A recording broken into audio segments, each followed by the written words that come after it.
हम सब आज जो जम्मू कश्मीर के हमारे एलजी साहब हैं मनोज सिन्हा जी, उनका जो अभिभाषण है जो उन्होंने जम्मू कश्मीर की असेंबली में बजट सेशन में पहली बार आज जो सेशन स्टार्ट हुआ उस पर दे रहे थे, तो उसमें बहुत सी बातें हुई हैं। लेकिन आज जिस पर हम चर्चा कर रहे थे वो एजुकेशन को लेकर उन्होंने जो बात कही, जो एलजी साहब का संभाषण है वो वास्तव में जो सरकार है उसका ही एजेंडा होता है। सरकार उनको लिखकर देती है कि जो कि हमने क्या कौन से प्रोग्राम आगे बढ़ाने हैं, तो उस पर एलजी साहब वो भाषण पढ़ते हैं।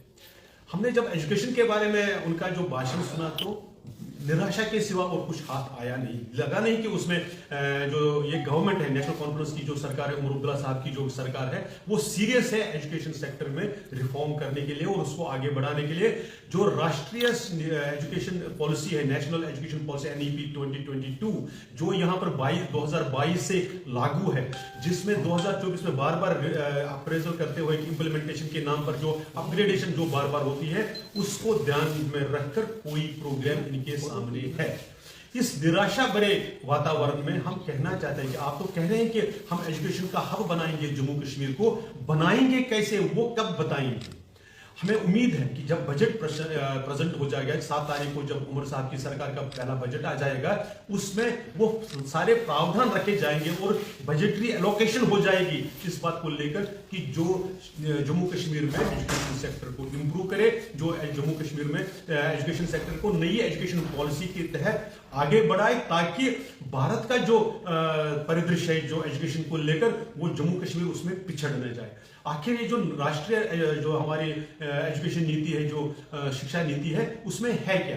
उसके कुछ पहलू, उसमें बहुत ही कंप्रेहेंसिव वो एक डॉक्यूमेंट है, लेकिन कुछ पहलुओं पर जो हम आज बात करना चाहते हैं और सरकार का भी ध्यान लाना चाहते हैं कि आने वाले दिनों में हमारी उम्मीदें क्या है आपसे। एक सबसे बड़ी बात है जो उसमें कि जो रीजनल लैंग्वेजेस है, मातृभाषा है, प्राइमरी स्कूल्स में, मिडिल एज में जो स्कूल में वो अपनी मातृभाषा में एजुकेशन दी जाएगी।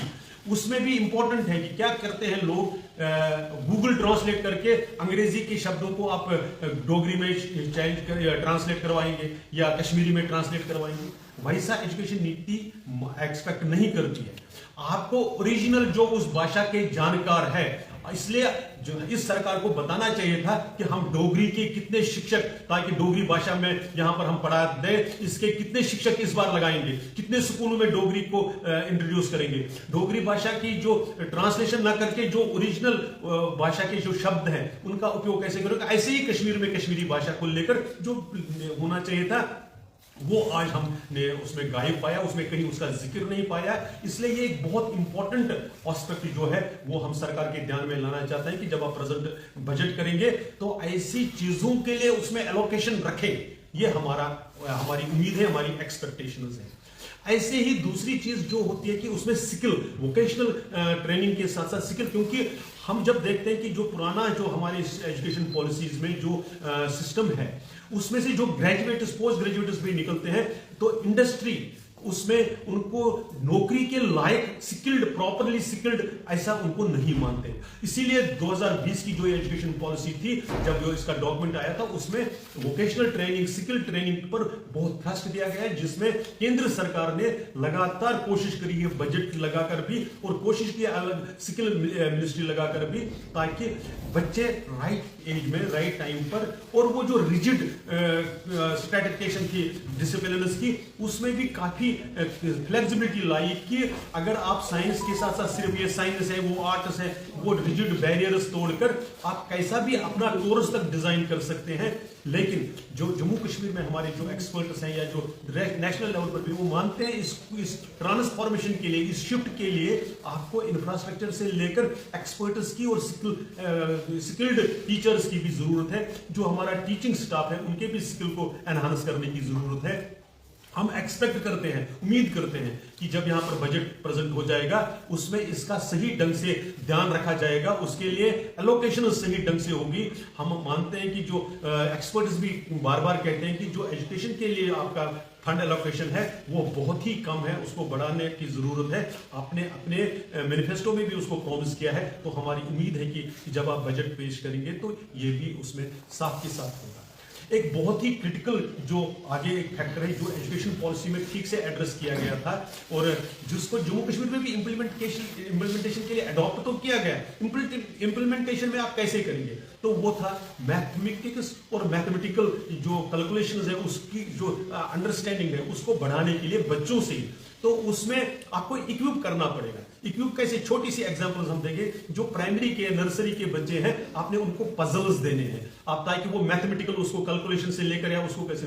प्रॉब्लम हमारे यहां पर है, एक तो वो उनके लिए जो सामान है वो भी अभी तक नहीं है और जो टीचर्स उनको वो सॉल्व करना सिखाएंगे वो भी प्रॉपरली स्किल्ड नहीं है। तो हमारी उम्मीद थी कि आज जब एलजी साहब ये सारा रिवील कर रहे थे, जो फिर मैं बता रहा हूं जो एनसी गवर्नमेंट का उमर अब्दुल्ला साहब की गवर्नमेंट का एजेंडा है उसमें इसके कुछ एक्सप्लेनेशन हो जाएगी, लेकिन हम बड़ी निराश हैं कि ऐसा नहीं हुआ है।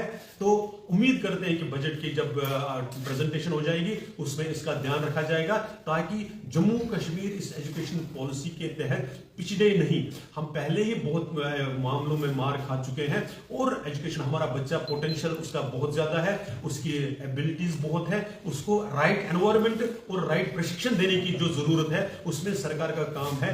आप बहुत सी चीजों में कहते हैं कि हमारे पास ताकत नहीं है, एजुकेशन प्योर आपका प्रेरोगेटिव है, आपके हाथ में है, इसमें कुछ करके दिखाएंगे। ये सारी जम्मू कश्मीर की जनता की उम्मीदें हैं, कोई बहानेबाजी नहीं करेंगे जैसे हमने दिल्ली या बाकी जगहों पर देखते हैं। तो हम उम्मीद करते हैं कि जब रेगुलर बजट प्रेजेंट हो जाएगा, जब 7 तारीख को बजट का डॉक्यूमेंट सामने आ जाएगा, उसमें इन सारी चीजों और इससे जुड़ी हुई बाकी सारी बातों का भी ध्यान रखा जाएगा। सिर्फ जो केंद्र ने किया उसका आप बखान, उसकी गुणगान ही नहीं करेंगे कि IIM आजकल हमारा बड़ा अच्छा है, वहां पर रिसर्च अच्छी होती है।